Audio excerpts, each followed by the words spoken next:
Mes chers nouveaux abonnés, mes chers abonnés, mesdames, messieurs, peuple congolais, chers membres de la diaspora, individuellement et collectivement, du nord au sud, de l'est à l'ouest et au centre, tant au niveau politique qu'intellectuel, citoyen, militaire, religieux et ou spirituel, je vous informe que l'enjeu de cette vidéo est géopolitique, sous-régional ou d'Afrique centrale. Au regard de ce qui se passe et où va se passer, c'est notre grand voisin, la République démocratisée du Congo. Vous le savez que le futur ou l'avenir, c'est tout simplement le passé et le présent qu'on ignore. Donc le bordel, le bazar et autres qui se déroulent actuellement en République démocratique du Congo, nous allons aussi les subir chez nous en République du Congo-Brazza. Le futur, c'est tout simplement le passé et le présent qu'on ignore.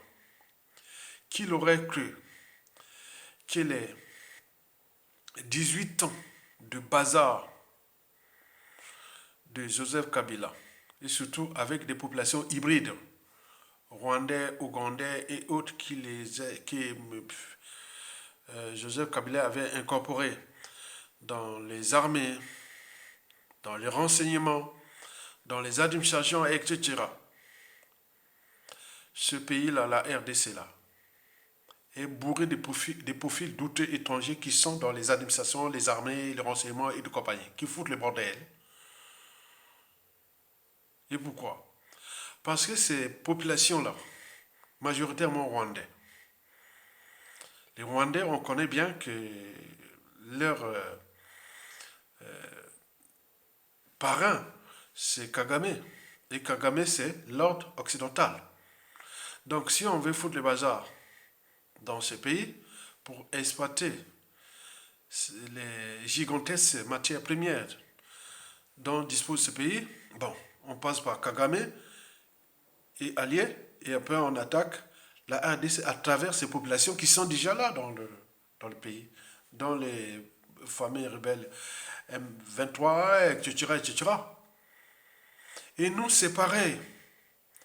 Depuis Sassou Nguesso 2, 3, 4 aujourd'hui, c'est-à-dire depuis le coup d'État du 5 juin au 15 octobre 1997, notre pays est infecté des profils douteux étrangers. Ces profils-là sont dans les renseignements, ils sont dans les administrations, et ils sont partout, partout. Je ne fais pas de l'ostracisme, la peur de l'étranger, ni de la xénophobie, je parle de la xénophobie, mais la réalité est là. Vous allez le savoir, le comprendre et le vivre. Le revers sera amer. Parce que notre pays est aux mains des étrangers maintenant. Et donc, ce qui se passe en République démocratique du Congo est la photocopie de ce qui va arriver chez nous. Notre pays est bourré de Rwandais, Tutsi et Hutu, beaucoup de Zaïrois et autres qui sont là, qui contrôlent notre pays, quelque part. Mais si et seulement si demain, un Félix Tshisekedi du Congo, après Sassou Nguesso arrive, comment il va commencer à faire? Comment il va commencer comment? C'est comment? Sans oublier les amalgames nord-sud, du tribalisme et des soi-disant les xénophobies, donc on va tout mélanger. Et c'est ce qui se passe en République démocratique du Congo. Ce pays est en danger grave. Et Yindi. Et c'est pour cela que je dis que Félix Tshisekedi n'a plus que 4 alternatives de son deuxième mandat problématique. Il n'a plus que 4 alternatives pour son deuxième quinquennat qui est déjà problématique. Puisqu'on a parlé de tricherie, de point. Mais quand les Aïrois, qui sont là de la classe politique, quand ils regardent leurs petits voisins de la République démocratique du Congo, quand on parle de tricherie électorale, de bafouer la démocratie, mais si on est Aïrois, on a eu un cerveau, une âme, une conscience, regardez le Congo-Brazzaville d'en face, Mais il y a de quoi devenir fou. Depuis déjà 2002, 2009, 2015, 2016, 2021, et là, ce projet pour 2026, Denis Sassou Nguesso. Mais écoutez, il y a de quoi devenir fou quand on parle de la démocratie. Moi, je croyais aux valeurs démocratiques et tout compagnie. Mais on regarde ce qui s'est passé dans mon pays et ce qui se passe sur l'ensemble du continent, surtout à l'échelon France-Afrique. Moi, je doute maintenant que voilà, la démocratie, en fait, c'était l'arnaque, l'escroquerie pour contrôler l'Afrique quelque part. C'est pas possible. Démocratie à quoi? C'est quoi démocratie? Élection, point, point, point. On se bat là-bas pour rien. Alors que la République démocratique du Congo, la vache à lait des minéraux et des terres rares au monde, qui, depuis la conférence du Congo, qu'on appelait la conférence de Berlin, n'a jamais été tranquille. On a eu que des massacres, massacres, massacres, massacres, massacres. Mais les Blancs qui commanditaient les massacres là n'avaient pas d'alliés, de pions et autres. Comment cela s'est fait-il que depuis la chute de Mobutu, les Congolais, hommes politiques et femmes politiques, n'arrivent pas à s'entendre, qu'on a un riche pays, qu'on peut s'entendre, comme là on en voit en Ukraine, le pays est attaqué, l'Ukraine se soude, en Russie, le pays est attaqué par l'Occident, on se soude, on a vu en Israël, on a vu partout, partout. Mais dans ce pays du Congo là, la République démocratique, rien du tout. 4000 balles, 0,0% pour s'entendre. Mais c'est quoi ce peuple? Et maintenant là, Félix Tshisekedi est en train de payer ce que les anciens ont laissé faire. Surtout ce que Joseph Kabila a fait dans ce pays. Près de 20 millions de morts sous Joseph Kabila. 20 millions de morts. Vous imaginez. Il y a encore des partisans de Joseph Kabila, mais il y a de quoi devenir fou. Il y a un souci. Il y a un souci. Vous le savez que l'Occident ne lâchera jamais la RDC. Si elle ne se bat pas, c'est fini, c'est foutu, encore pour de nombreuses années. On cherche même à balkaniser ce pays, à diviser en plusieurs morceaux, à le fracasser. Mais s'ils ne se rendent même pas compte, comme les Maliens, les Burkinabés, les Nigériens et autres ont fait pour se souder, mais là c'est fini. Comment penser aux élections dans un pays qui est attaqué par les étrangers, par l'ordre occidental et tout compagnie? Vous ne voulez pas vous entendre? On parle d'élections, d'opposition et autres. Et même l'opposition a des parrains rwandais, ougandais ou de la SADC. Attends, ce sont des gens qui sont des piliers, des relais et autres de l'ordre occidental qui veut exploiter ce pays et les fracasser pour ses matières premières. Et donc, je n'y comprends rien. Et là, en ce moment, pour Félix Tshisekedi, il n'a plus que 4 alternatives. S'il est en terrain miné par notre propre anthropologie africaine, noire, même bantou, elle est mauvaise. L'unité ne se décrète pas, hein. Elle se crée au gré des épreuves. C'est comme la confiance. Elle ne se décrète pas, elle se crée au gré des épreuves. Mais là, il n'arrive pas à s'entendre sur un dénominateur commun. Que voilà le pays là, c'est une vache à lait des matières premières, des minéraux. Et nous sommes attaqués. Comment trouver une force déjà intérieure pour se protéger contre les assauts de l'Occident qui veut vraiment que voilà. Et où d'autres, comme le Sud global, notamment la Chine qui veut aussi exploiter ces matières premières. Et donc, vous voyez déjà ça. Donc, vous imaginez. Et c'est pour cela que j'ai dit que, avec ce qui se passe en ce moment, où Félix Tshisekedi a des embrouilles avec ses parrains, Joseph Kabila, Paul Kagame, Museveni et l'Occident. Mais derrière ça, il y a l'opposition qui te dit que Félix Tshisekedi, bon, bon, là-bas, bah, ils sont aussi, attends, ils ont tous les mêmes parrains. Regardez l'opposition politique congolaise de la RDC. Leurs parrains, hein, le parrain de l'opposition, des forces d'opposition, ce sont des Occidentaux. Félix Tshisekedi fait pareil. Mais lui, il cherche à s'affranchir de ça. Mais il n'y arrive pas parce que les autres ne donnent pas un coup de main. Mais vous vous battez là-bas, l'opposition, sous fond d'appartenance même tribale, ethnique et autres. Mais vous êtes dans la même boule. Parce que vos parents sont occidentaux comme les Félix Tshisekedi. Mais qu'est-ce que vous cherchez, vous? Au lieu de s'affranchir de ça et s'entendre ensemble, non. Vous croyez que Mukwege, Katumbi, Fayulu, tous différents de Félix Tshisekedi, rien du tout. 4000 balais. Au lieu de s'entendre ensemble et former les... Voilà, mais rien du tout. Et là, donc, Félix Tshisekedi cherche les alternatives. Il cherche des alternatives pour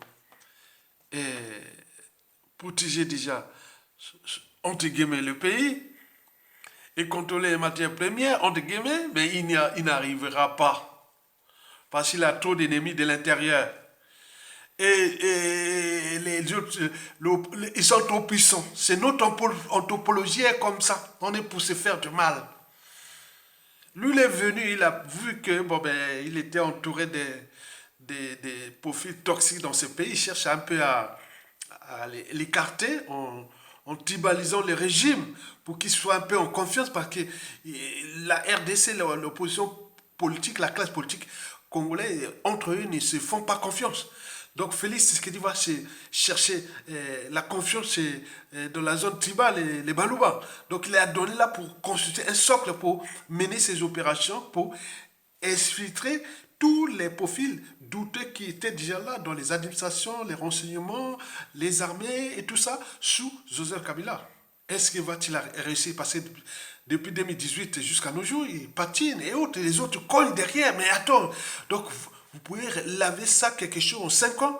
Donc demain, chez nous, au Congo-Brazzaville, ça sera comme ça. On dit, oui, mais vous là, à peine 5 ans, vous ne faites rien, alors que ça sous, ça sous, ça sous. Donc, c'est ça qu'on appelle la conservation du chaos pour exploiter l'Afrique.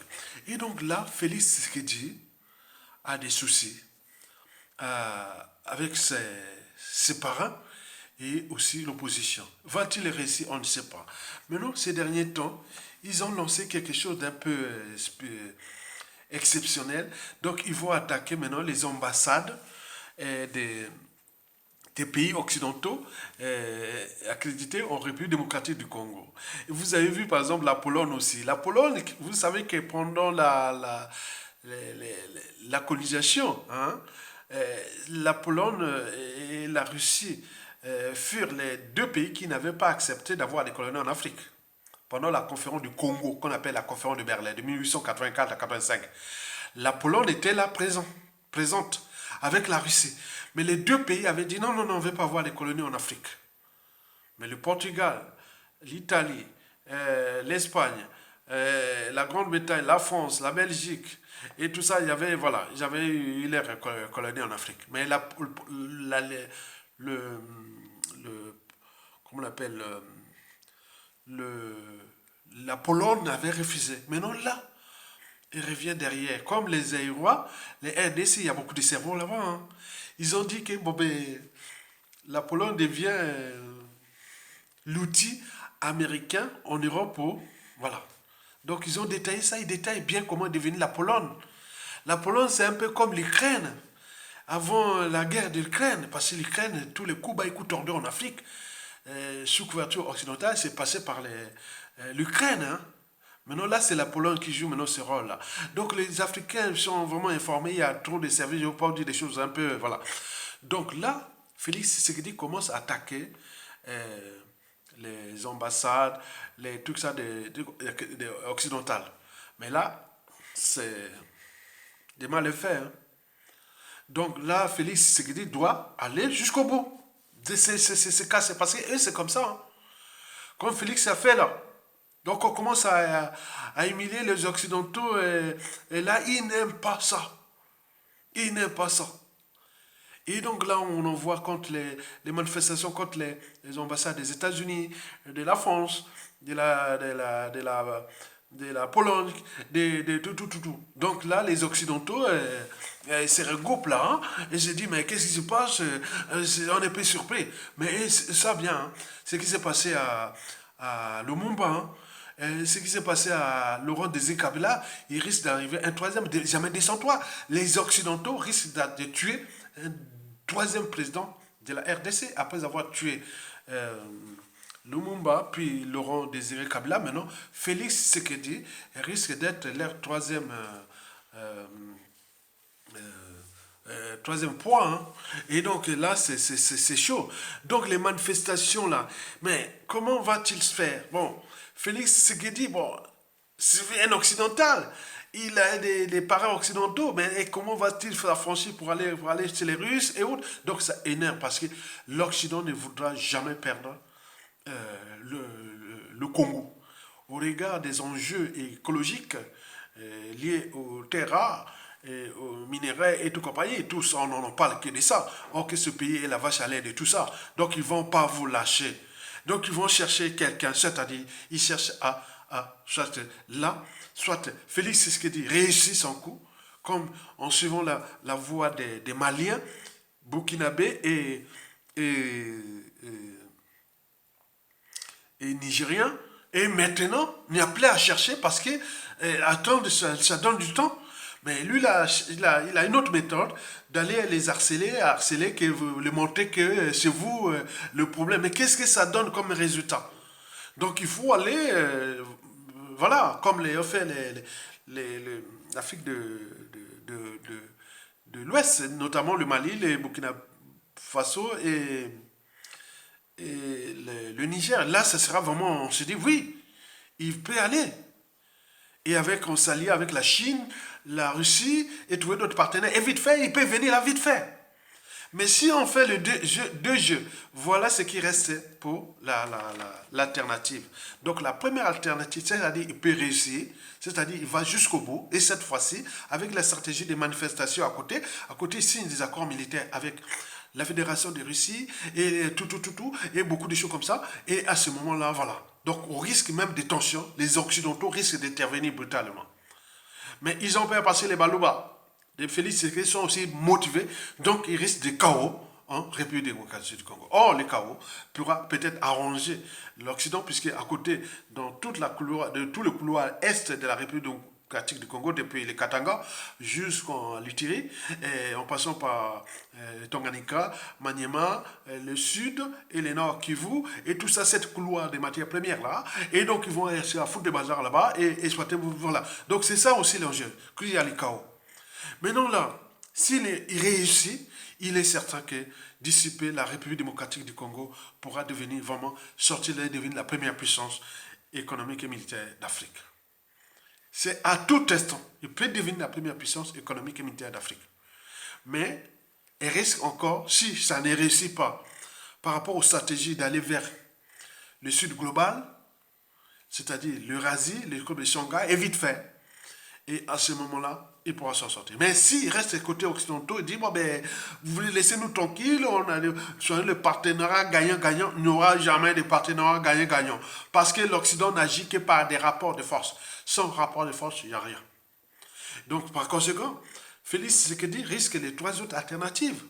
C'est-à-dire, la case soit prison, c'est-à-dire un coup d'état de palais ou tout de ce qui peut arriver, il sera emprisonné et les Occidentaux vont lui faire payer ça cher.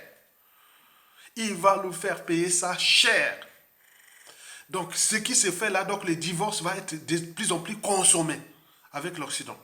Et donc, s'il attrape là, il trouverait un négro, comme au temps de Lumumba, pour le faire du mal, comme au temps de Laurent Désiré Kabila, comme l'ont fait le mal aussi.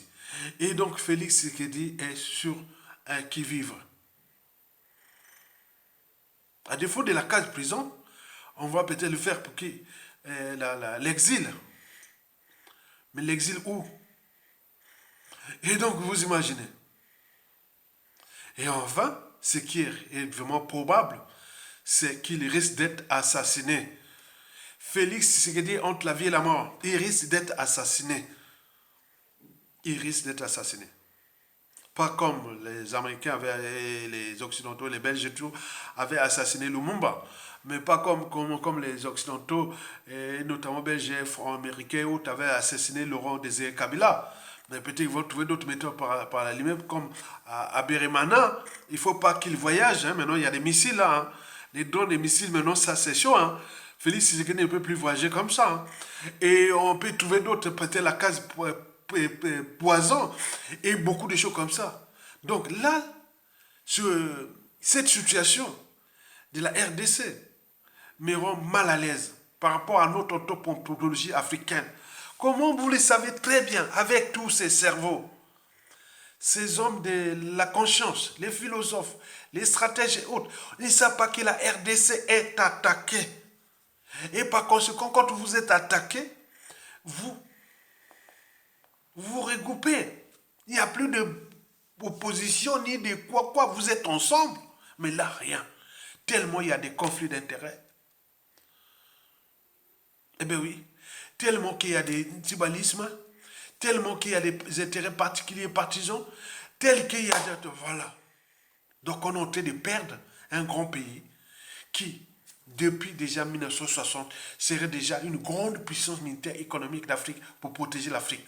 Mais là, elle est cette puissance-là est dans les problèmes, à cause de la propre anthropologie bantou africaine qui n'arrive pas à s'entendre. Ils se battent sur les problèmes de pouvoir, de politique. Non, il n'y a pas de pouvoir là.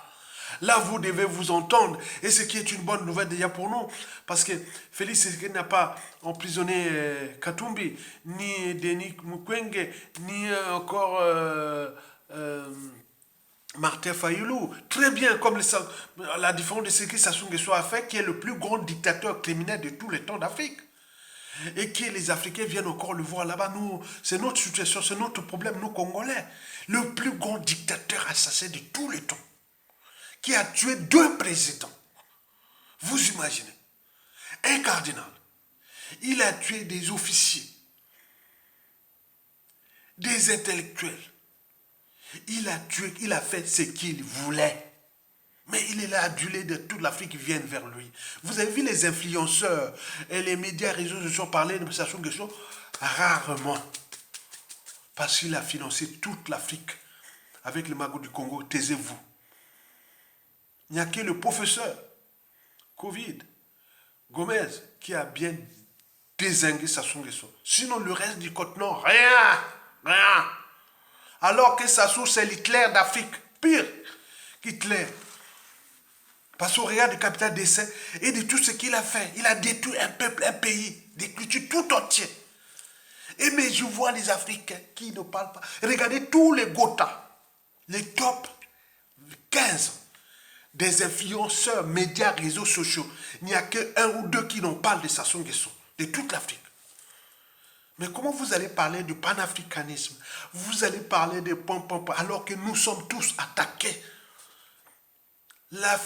L'artichaut se mange feuille par feuille.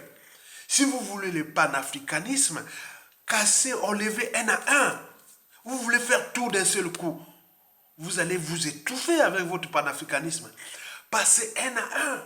Dégagez d'abord Sassou, dégagez puis Biya, puis vous ouvrez le panafricanisme après. Vous commencez par l'inverse.